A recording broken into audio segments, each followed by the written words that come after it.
Hello बच्चों, मैं आपको आज बता रही हूँ खुशबू रसते हैं हाथ कविता का सार।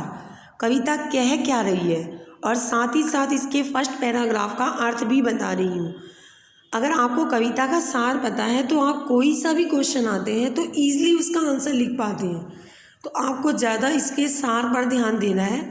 कविता खुशबू रसते हैं हाथ में कवि ने सामाजिक विषमताओं को बेनकाब किया है।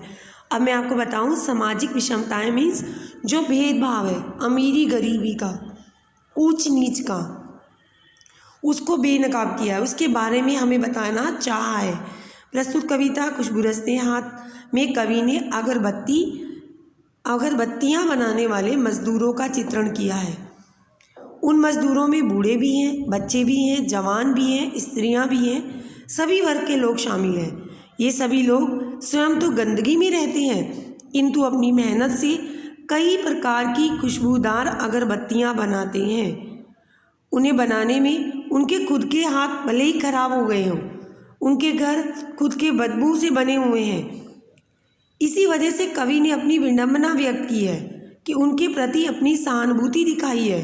उनके अनुसार एक और तो दुनिया में वे लोग इन गंदे मोहल्ले में रहने वाले लोगों से घृणा करते हैं, समाज के ऊंचे लोग, और दूसरी ओर इन्हीं के गंदे हाथों से बनाई गई अगरबत्तियों को भगवान के आगे जलाकर अपनी इच्छा पूर्ति हेतु प्रार्थना करते हैं और साथ साथ अपने घर को भी सुगंधित बनाते हैं।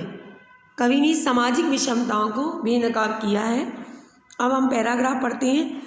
नई गलियों के बीच, कई नालों के पार, कूड़े करकट के ढेरों के बाद बदबू से फट जाते हैं इस टोले के अंदर खुशबू रसते हैं हाथ, खुशबू रसते हैं हाथ। कवि कहता है कि अगरबत्तियां का इस्तेमाल लगभग हर व्यक्ति करता है। मोस्टली सब लोगों के यहाँ अगरबत्ती जलती ही जलती है।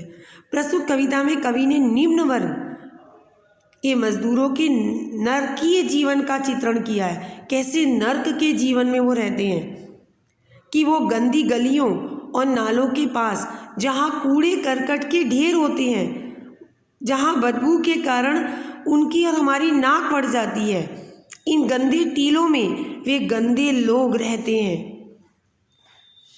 गंदे लोग ही हैं क्योंकि हम उन्हें घृणा की दृष्टि से देते हैं, लेकिन वो क्या करते हैं? वो खुशबू रचते हैं, जो खुशबू रचना करते हैं और लोगों के जीवन में खुशहाली भर देते हैं।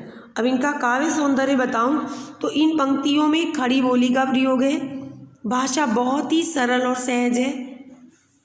और ये थर्ड पॉइंट थोड़ा गलत हो गया, अनुप्रास अलंकार है बच्चों। इसमें कूड़ा करकट दोनों काका मिल रहे हैं तो इसमें अनुप्रास अलंकार है।